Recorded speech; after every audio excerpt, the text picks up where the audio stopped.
G.K. Chesterton said, the saddest thing about being an atheist is the fact that they have no one to think. Tonight, we're going to be taking a look at a video. Well, it's a segment of a much larger video, but it's 3 Catholic priests who are going to be discussing 3 atheist objections. Apparently, atheists have these objections either to Christianity or I guess something, I'm not exactly sure what their objections to, but we're going to fuck around and find out tonight what the 3 objections are that they're discussing.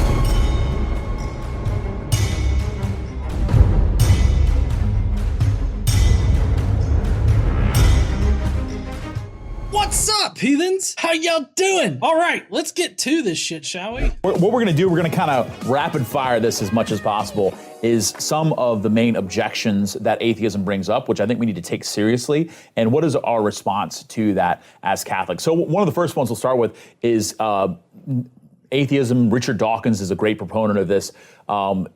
Against the indoctrination of children, the brainwashing of children, the warping of children's minds, and we teach them about God, something that we can't see. So, okay, so I just want to address the entirety of the topic before we get into the elaboration by the priest in the middle there. Yes, I am very much against the indoctrination of children. An archaic definition of the word indoctrination, of course, means to teach. Right, that's the intent of the word. But in a modern context, especially in a religious context, indoctrination is about telling your child what to believe and telling them that uncritically, not telling them that this is one way to view it or, you know, this is one belief amongst many. They tell them, well, this is what you should believe. And for the most part out there, you know, parents don't want their kids to believe anything different. I feel like it's my job as a parent to help my son come into who he is as a person. I'm supposed to be there to guide him in the direction that he's supposed to be, and like a good direction that he should be going in. That's not me controlling, you know, anything about him. That's me being a resource for him and trying to bring him up to where he's a positive member of society and where he can survive on his own and shit. Eventually they survive on their own, right? Eventually. I feel like if you're going to sit down and tell your child what they should believe, especially about faith and everything like that, and not allow them to explore what they believe, I feel like at that point that's harmful indoctrination.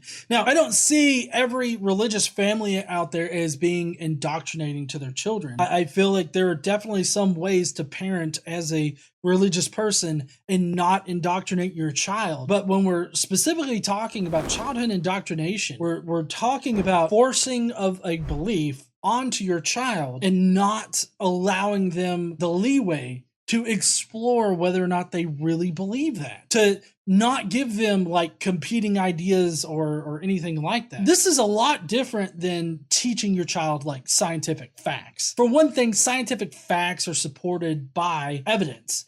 And if you have evidence and you're teaching them, well, this is the fact, this is the evidence as to why this is a fact. That's not teaching it uncritically. That is teaching them why it's a fact and the evidence to support it as a fact. And that's how it's very different than religious indoctrination, because religious indoctrination just has a book and it's like, listen, Jesus, that's what we believe, and if you don't like it, you can get the fuck out. I mean, obviously that's a bit more of an extreme version of it, but you get my point. how would you respond to that, Father? I'd say, well, that's a interesting thing that we're not called to because can you flip the word indoctrination with teach?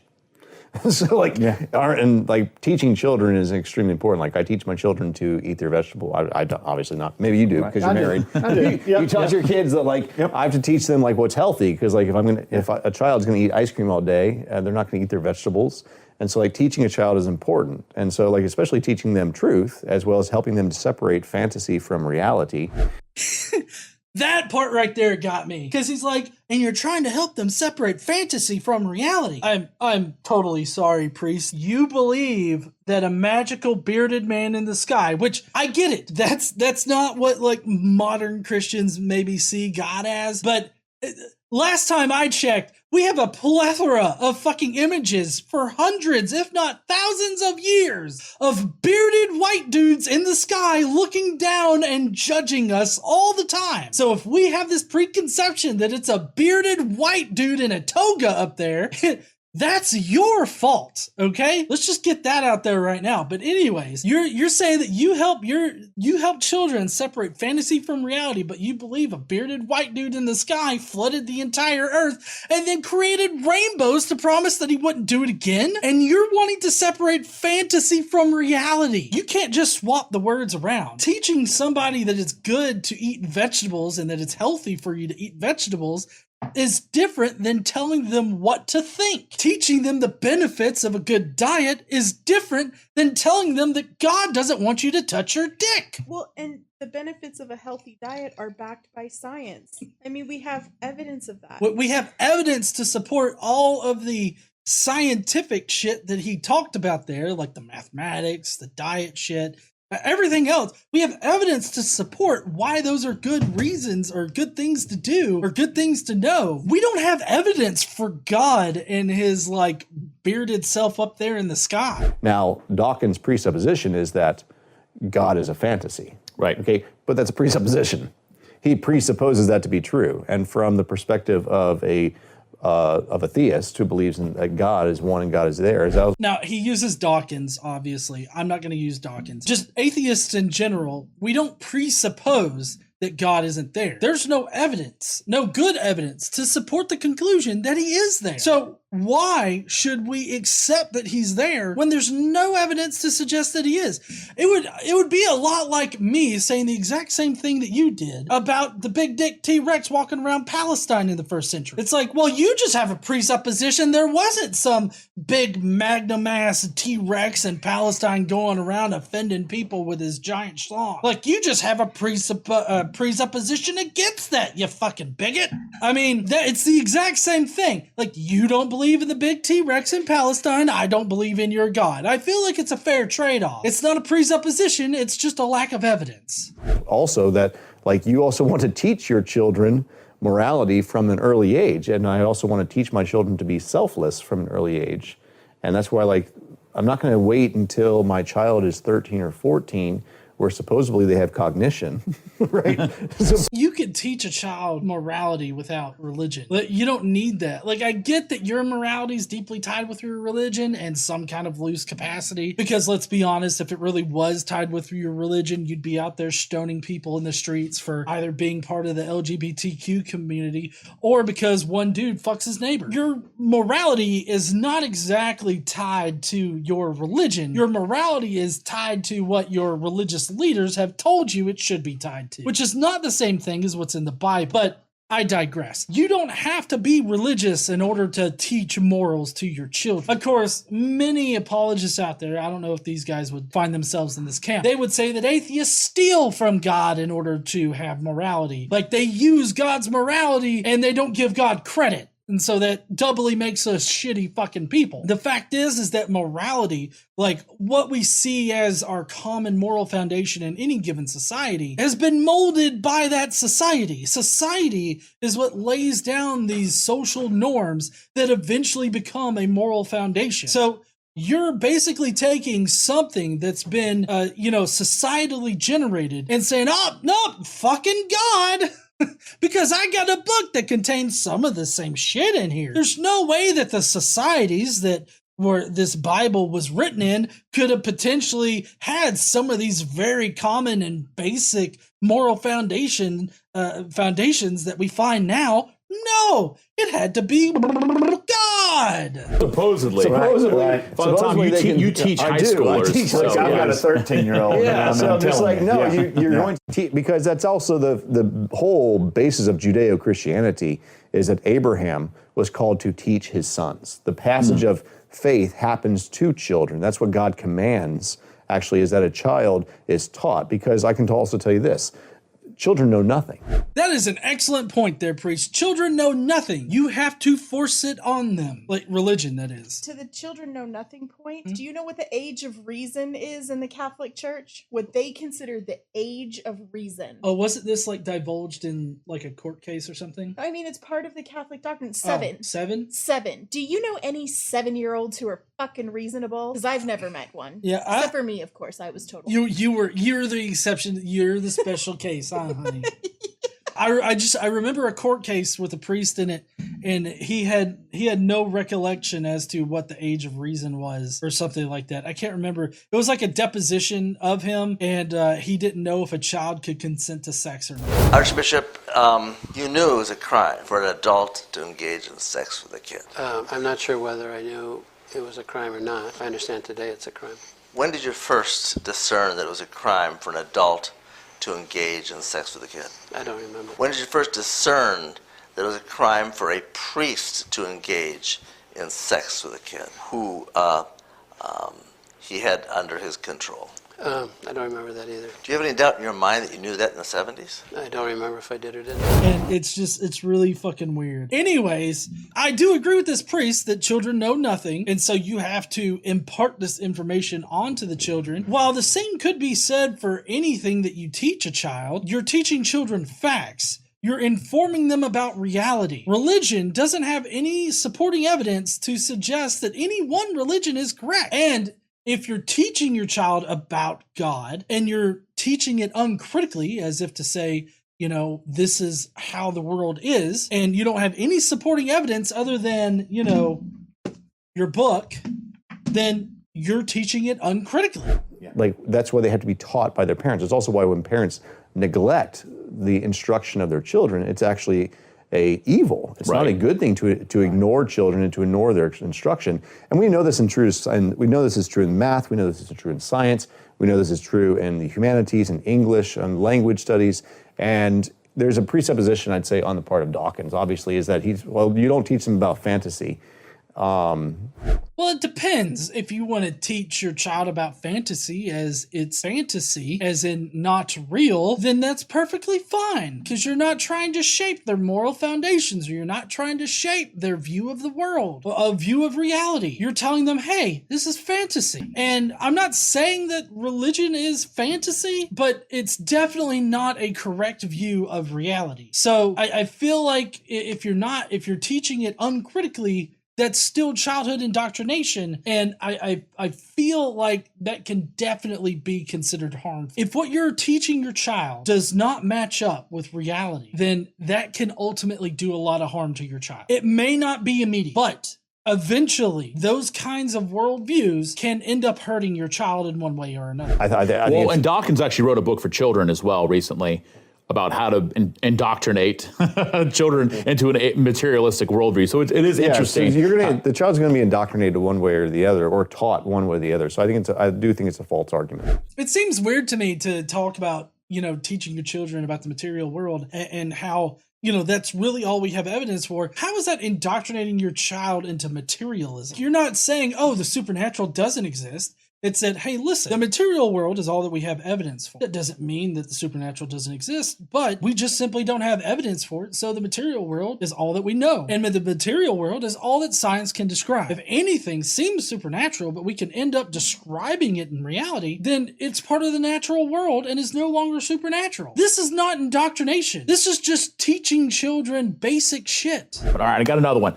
So people are only good or only believe in God because they're trying to avoid burning in hell for all eternity. Yeah. So the objection is that people only believe in God to prevent themselves from burning in hell. And while this might be true for some Christians out there, religious apologists have an argument specifically geared towards this in order to convince people to believe in God. So yes, if some religious people out there only believe in your God because they don't want to burn in hell, again, this is your fault. It's your fault that people believe this if this is a problem. And I'm sure that there are people out there that struggle not to go to hell every day. I mean, Well, I remember when I was a kid, like I was always concerned with going to hell. I'm like, oh shit, I cursed a little bit today. Is God going to send me to hell for that? Or, oh damn, I looked at that girl's ass in the mall today. Am I going to go to hell for this? I really don't think that you need to be putting that kind of pressure on a child going through puberty. I don't think that that kind of pressure needs to be put on anybody at any point in their life where they're so scared to do any one action that they're going to anger the Lord and cause them to be burning in hell forever. I feel like that's very emotionally and psychologically toxic to that person. Again, just to get back on point here, if people only believe in your God because they're afraid of burning in hell, then that's your fault. Not like these guys specifically or even personally, but I'm talking about Christians and other religious people in general. It's their fault because of them using Pascal's wager, which is a really shitty argument. Let's see what the priest has to say. So, and you hear this from quite common. I mean, and I think some of the roots kind of comes from our own problem of, Occam's razor of, you want to believe this because if it's true, look what you inherit. But even if it's not true, look at the good life you lived and what have you got to lose? And so I don't think this guy knows what Occam's razor is, because Occam's razor says that the solution with the least amount of ad hoc assumptions is more than likely the true solution or the true answer or whatever, like is the most likely conclusion. So, I mean, I don't see how that meets the Occam's razor definition, because to me, all of that just has so many ad hoc things attached to it and only causes more questions than it really gives answers.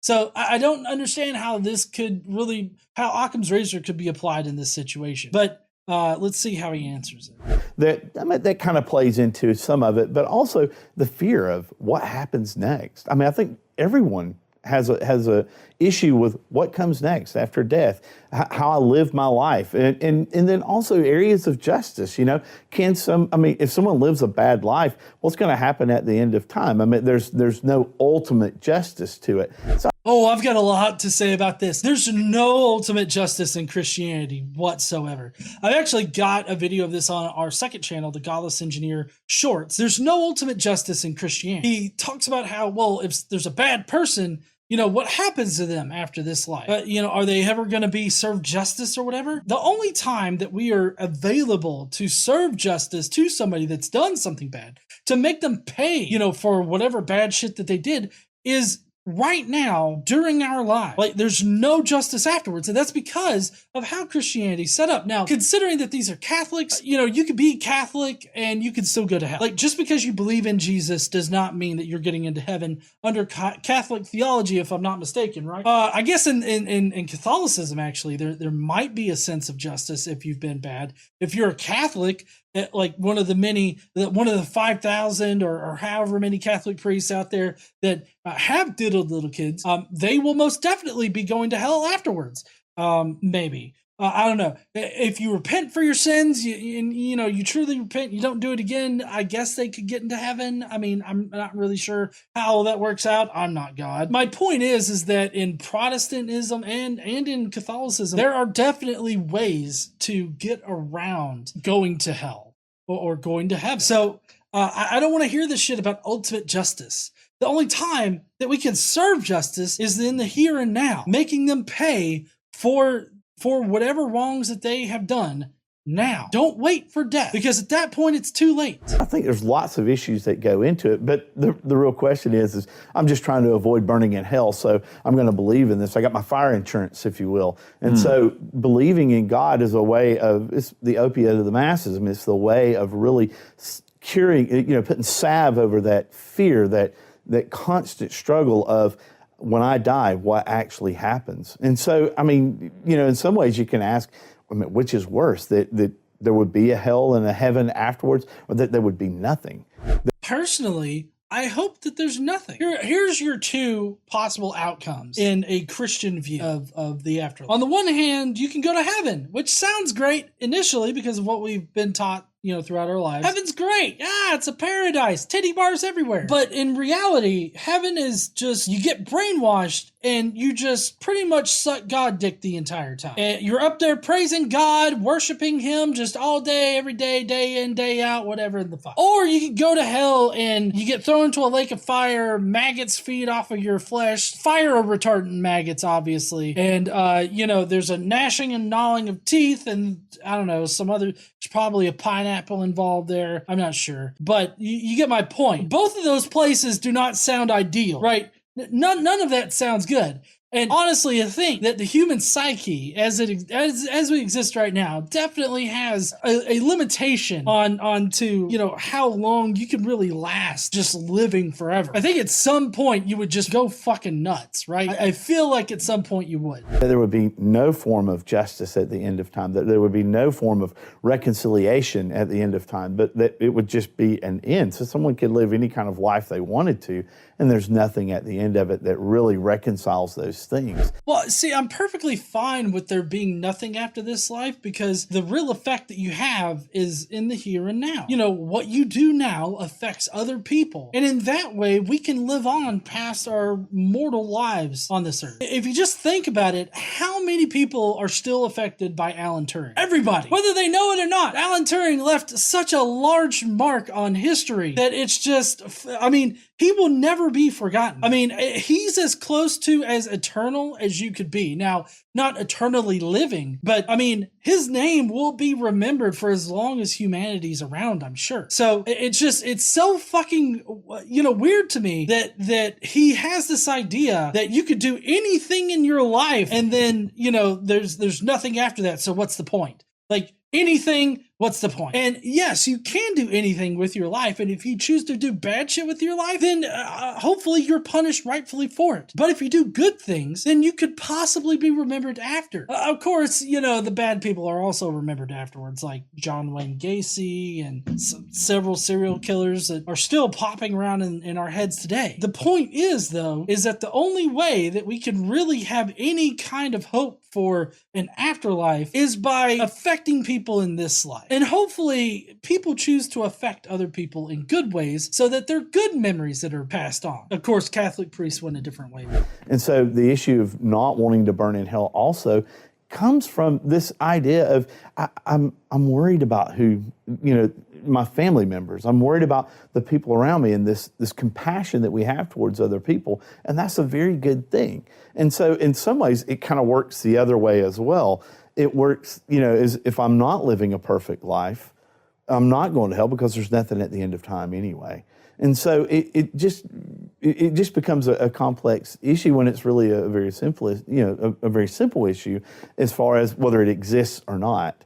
And so the acceptance of God to kind of protect myself from the fear of what happens next. I feel like he didn't really answer the question here, did he? I also confirmed the objection. Yeah. Is that what he just did? I felt like he turned it from like an objection to like a positive thing. Yeah, but I don't think that's why most Christians are Christians. I don't either. I'm sure there are some who are like, well, I'll believe just in case. And then like maybe the people who are non-practicing, you know what I mean? Like definitely not evangelical, but certainly there are some, but I don't think that it's like super common. Yeah, I don't think it is either, but I also don't think that it's a positive characteristic that the only reason why you believe in God is because you won't go to the hell that God or people that believe in that God say exists. Ultimately, you're hearing from other people that this imaginary place exists and that you need to believe in their God because their God has the cure for the hell that he created. I don't know. It seems pretty fucking weird to me. People like Ray Comfort and other apologists like that, they're like, God knows what's in your heart. So if you're faking it being a Christian, you're still going to hell, buddy. But it's almost like you're doing it to get a reward. Yeah. Like the reward is not burning in a lake of fire. Yeah. So one of the things that comes up, and I'll answer this one, Darwin, evolution, the Big Bang have disproved the need for God. Okay, so this if you couldn't hear him because it was kind of a short part. Basically, evolution and the Big Bang have disproven God or have proven that God is not needed or something like that. I always state this, the one time that I've debated in public, I've stated that, evolution, because there was an evolution debate. Evolution does not prove that God doesn't exist. The Big Bang does not prove that God doesn't exist. It doesn't prove that there's no need for a God. This is not an atheist objection, because atheists shouldn't be saying this, for one. For two, these are scientific principles, and I don't think that science can ever describe God. So why would science disprove something or show that something's not needed when it's not geared to being able to do that? I totally disagree with this being an atheist objection. At most, what you could say, what these principles show, is that a literal reading of the Bible is not congruent with reality. Like, it does not comport with reality at all. So I feel like at most that's what it can show. I think some people are surprised when we say, as Catholics, that you can believe in evolution. That's a scientific, obviously it's a scientific theory, so we wouldn't make a scientific claim. Now scientists, like Dawkins, are very, very comfortable making religious or philosophical claims, which, I would contest that. But so as a description of what has happened of natural selection, or what has happened as far as the Big Bang or the formation, of stars and galaxies and supernovas. That actually, what's interesting, the Big Bang comes from, the philosophy or the science of it comes from a Catholic priest, Georges Lemaitre, who understood that the universe comes from something, that we're not self-creating. These guys are just getting shit all fucking mixed up. Okay, for one thing, Georges Lemaitre, he was a Catholic priest, but that had nothing to do with his finding or his hypothesis of the Big Bang. He was also a mathematician, astronomer, and a professor of physics. Okay, that's a very important point here, because, and I want to read directly from, this is Wikipedia, but it's well sourced, so I'm fine reading it. George proposed an expanding model for the universe to explain the observed red shifts of spiral nebula and calculated the Hubble law. And he based his theory on the work of Einstein. While Einstein may have initially pushed back against his hypothesis, by about 1931, which 1927 is when Lemaitre came up with his hypothesis. By 1931, Einstein was already on board with it. Before that, the reigning scientific hypothesis about the universe was that it was static, it was eternal. This new information that was well supported by evidence and science, regardless of whether or not it came from a priest, it's still good science. But all the time I hear apologists just like these guys right here try to claim the Big Bang for religion, but that's not at all what happened. George, he investigated this purely based on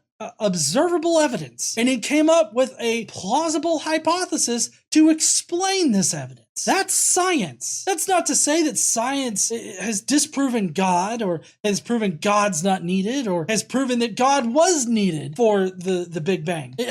God has nothing to do with it. It's all about observable evidence and being able to explain that evidence. And that's what he did. Einstein even questioned him. Absolutely, and actually he had to correct Einstein's theory, because Einstein believed that that the universe has always existed. Right. So didn't believe in the expanding universe until 1931 when he did. So being able to engage in those questions, that our faith is part of that, but recognizing too that praise God, there are limits to science, and no scientist lives purely scientifically. Like, no one does. We all live with love and poetry and art and all sorts of other ways of experiencing truth. You realize that those things can be scientifically examined and quantified and stuff. There are scientific disciplines on comedy. There are these scientific endeavors to explain these things. I don't expect anybody to live purely scientifically, or whatever in the fuck that could mean. At the same time, to suggest that means that people have these, just innately have these like supernatural beliefs, which he lumps like beauty and love and all this other stuff. Those are still just emotions that you're having. Like, those are chemical reactions in your brain that are sparking and causing you to have those experiences, and thus are fully explained by science. Can you scientifically prove, Doug, why you love your wife? Can you scientifically prove why you love your family? It's like, oh God, not that again. I fucking hate that particular answer right there, because it's just so fucking dumb. No, you can observe it and you can be like, well, I say this many nice things a day, but that's not the why. And there's deeper questions that all of us ask. And he makes like loving your wife or the act of love in general to be like some kind of supernatural thing. Love is shown by your actions and your words. I mean, you can quantify all of that. You can quantify what actions you take, like whether or not the first thing that you get up in the morning is you kiss your significant other. I mean, like those things aren't quantifiable. So that Darwin, evolution, none of those things disprove our faith. None of those things. Now, when I try to reduce all reality to scientific theories or scientific knowledge, I'm not only left without faith, I'm left without meaning, I'm left without purpose, I'm left without beauty and art and goodness. How are you left without those things? I mean, those are just emotions. I think that if you take a materialistic view of reality, being that the physical world is all that exists, you're not missing out on any of those things because those are chemical reactions that happen in your brain that give you those experiences. Those are all very quantifiable in reality. In fact, there are times when we use the quantifiability of those things in order to treat disorders that are concerned with those things, like depression. I mean, that's a chemical imbalance in your brain. You can fix that with medication, with therapy. And because it's quantifiable, we can do those things. And all of the things that he listed there, with the exception of like the supernatural, we still have those things on a materialistic world. Obviously, religious apologists, they don't want you knowing that you can still have those things if the material world still is all that exists. Your brains exist in the material world. Therefore, all of those things can still exist. And transcendence and all those things that I think are essential for our humanity. So it really is a sad way of living. And I'd much rather take my life of faith that also has science rather than having this life of science that doesn't have. I mean, I don't know why you got to go that far there, dude. It's a sad way of living not to believe in something that I just don't believe in. You quantify your faith pretty like up there, like in your world, right? Like you hold it in high regard. So any idea of a life without believing in God is obviously going to sound horrible to you. A life believing in something that I really just can't believe in, that seems just as bad to me. I prefer to believe, and I'm getting this from Matt Dillahunty just so that nobody thinks I'm trying to steal anything or anything or plagiarize. But I want to believe in and more true things than false things, right? I want my worldview to be as close to reality as it can be. Until you can provide me with the evidence that God exists, up until then, I will not believe in a God. And that says nothing about my ability to experience love or beauty or anything like that. He acts like we're just completely devoid of emotion if you believe in a material world. And I guess those that are not just completely emotionless, apparently those people are lying about whether or not they believe that the material world is all that there is. And I don't know, that just kind of seems a little shitty to me. I mean, I'm not going to sit here and say to you that your worldview is just sad. Depending on your reasons for believing in a God, I think that can be sad. I think it can be sad if you deny yourself something that's perfectly fine just because you think God won't like it. Like, I think that's sad. I think very specific instances of things are sad. I don't think that any one worldview is just sad, barring any of the outliers that are sad worldviews, I guess. Yeah, I mean, I'm jumping off that point. I love a quote from G.K. Chesterton, who is as you guys know, but for those who are watching, G.K. Chesterton, prolific author in the early 1900s. G.K. Chesterton said, the saddest thing about being an atheist is the fact that they have no one to thank. And so, but think about that for a moment. I mean, what Chesterton's getting at is that what happens in my life is not accidental. It's not a cosmic accident of chaos, but that actually there is someone who has benevolently gifted me. And therefore, this, as a reciprocal response, brings about thanksgiving and thus joy. See, I've run into this about how atheists have nobody to be ultimately thankful for, or that in some way there has to be a God to direct our lives or something like that. And then we're supposed to be thankful to this ultimate person, right?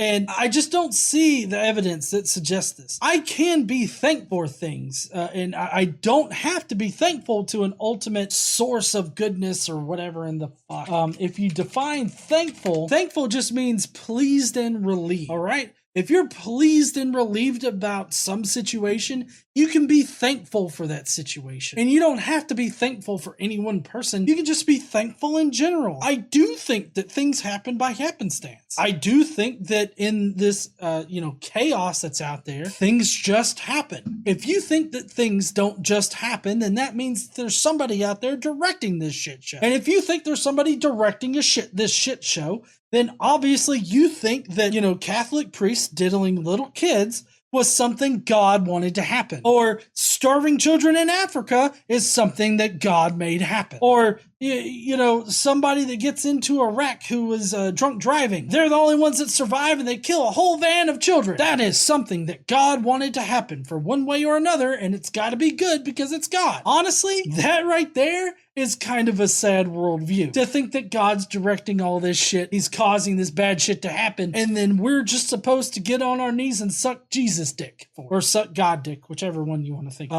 It seems really fucking ridiculous to me. But if you have no one to thank, at the end of the day, maybe you can thank your parents for obviously various things they gave you, and so like there's a certain level, but Thanksgiving is still limited to just like something which is passing away, and that's why like Solomon, going into the same thing in the scripture, says vanity of vanities, everything is vain. Like this kind of, he's not talking about like it's vain in the physical sense, he's talking about meaningless. Nothing has meaning because Solomon still did not know Christ. All right, so like there's been this discussion of there's not any kind of meaning or anything like that on a materialistic worldview. It's been mentioned a couple times throughout the video. I would say that the reverse is often true of what religious apologists often make it out to be. That atheists actually find a ton more meaning to their life than when they were a religious person. Now, I'm not saying that every religious person has no meaning to their life. I'm saying that as an atheist myself, I found way more meaning in my life after I found out that I wasn't gonna either be living in heaven for eternity or burning in hell for eternity. That made my life right now mean so much more. So it's a complete mindfuck to hear some religious person tell me that I have no meaning in my life because I don't believe in a magical sky wizard that's got this, majestic beard going on. Yeah. There still is the missingness of Christ within Solomon's experience. That's where like the patriarchs were hoping, and like the human heart hopes for meaning, hopes for something, like we hope for meaning beyond death. We hope to make a lasting impact. We also like it's in lasting impact that we also find like gratitude and joy, which is unending. But if there is no God, like at the end of the day, there ultimately is no one to ultimately thank, which is like it's a very sad experience. Like there would be atheists obviously who would probably disagree with me on that, but I would still find that to be a very sad. Like Chester says, the sad thing about being an atheist, there is no one to thank. And he was an atheist for a while. He too. was. So I feel like every atheist would disagree with you on that. I feel like a lot of atheists would disagree with you on that because we don't have to have somebody to ultimately thank. I don't know why a God is necessary in order to be thankful. And I don't know why it's necessary to thank one singular thing in order to be thankful for something. I've heard religious apologists make the distinction that like, well, I don't see why you're objecting to this because you're right. You don't believe in a God, so there's nothing to be ultimately thankful for. But it's implicit to the statement here that you need to be thankful to some kind of ultimate power or something like that. He's making it out to be like it's a bad thing that you can't be thankful to God. And because I don't believe God exists, that he's not necessary or anything like that, that means that it's not necessary to be thankful to it. Talking about it like it is necessary is just a bit disingenuous to me. But anyways, that's going to be it for this section of their video. But if you're leaving out right now, I hope that you guys have an awesome weekend. We'll be back fresh next week with some new videos. And I guess I'll be seeing you heathens later. Don't forget to stand up and use your voice. Bye, heathens.